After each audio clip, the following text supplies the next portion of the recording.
A lot of topics today, survey questions, not rules set in place, but just survey questions. One of them interesting was a possible 35-second shot clock in basketball. What are the pros and cons, and why are you looking at that? So Michigan, like all other states at the high school level, our playing rules are written by the National Federation out of Indianapolis.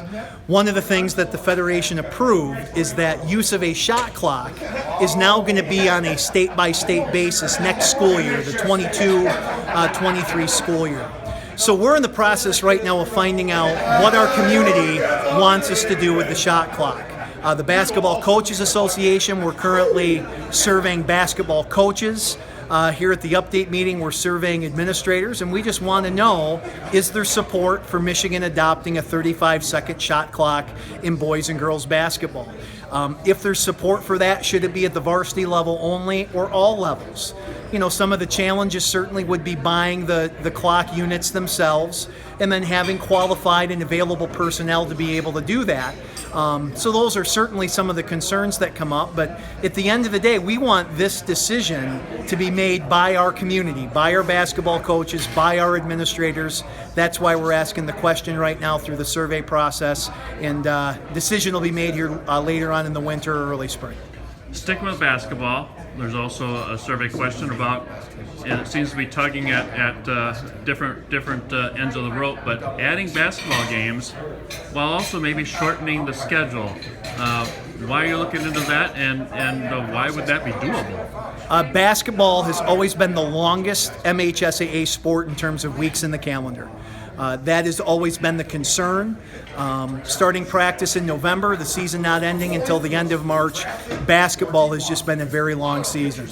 Because it's a long season and Michigan schools can play 20 regular season games, we've all often been asked, well, can we play some extra games? It'd be less practice days, it'd be less weeks where a team is only playing once a week. What if we went from 20 to 22 games, which is really a very common number of regular season games in many of the other Big Ten states that we often compare ourselves with. So with that would be a move to 22 games, and then we've also asked the question, well, should our basketball season go from 19 calendar weeks down to 18? That could we do a 22-game regular season schedule, but play that in 18 calendar weeks rather than the current 19 calendar weeks? I think we're addressing a concern of basketball coaches that they'd like some more games.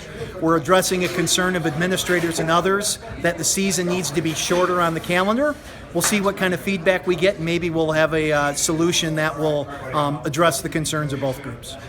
A year ago, you expanded the 5-quarter rule for basketball and for football. How did that go? What did you hear about that? And how does that translate to a possible expansion of soccer? So the 5-quarter rule, the schools that have used it, and it's primarily been our smaller schools that have used that in both football and basketball. Those are the two sports where currently a student can play in 5 football quarters in a week, which allows a school to slide kids between the JV and varsity or JV and freshman teams to really keep programs going. And that's been a change here in the last 2 years that has really benefited our football schools. We hear the same thing in basketball. Kids are now able to play in 5 basketball quarters in a day. Same thing, it's been able to keep our smaller schools to be able to play their schedule in both JV and varsity basketball or freshman and JV.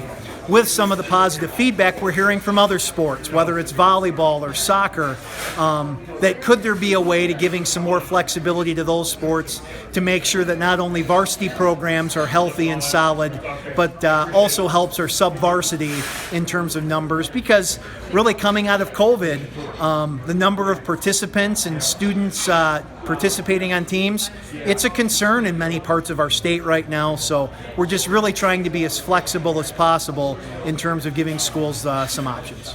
Now, a couple of years ago, you dropped the bombshell of possible esports that got a lot of response, negative, positive, whatever. Where does that stand as far as a possible MHSAA sport in the future? Esports it's really an issue that is not going anywhere formally right now.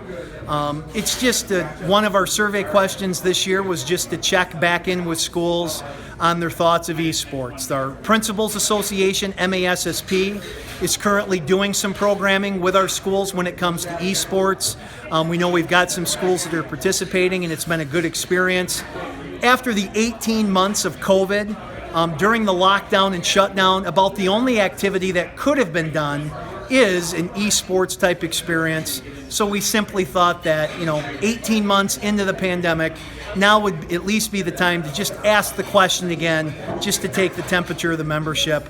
That's what we did, but there are no formal plans whatsoever for us to do something with esports, but it's important to always get feedback from your schools. Speaking of COVID, obviously tough year last year.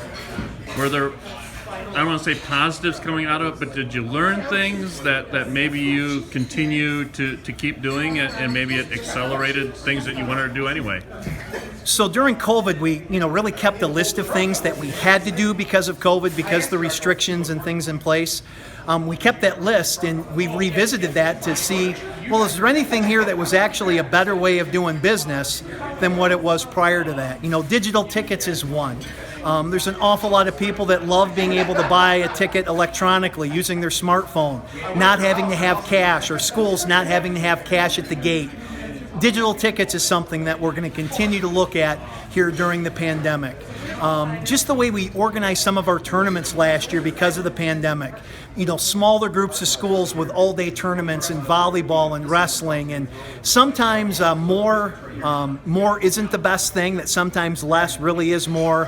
And so we'll be getting feedback on just some of our sport things we had to do because of COVID, and are there some maybe nuggets or things moving forward that might be worth keeping.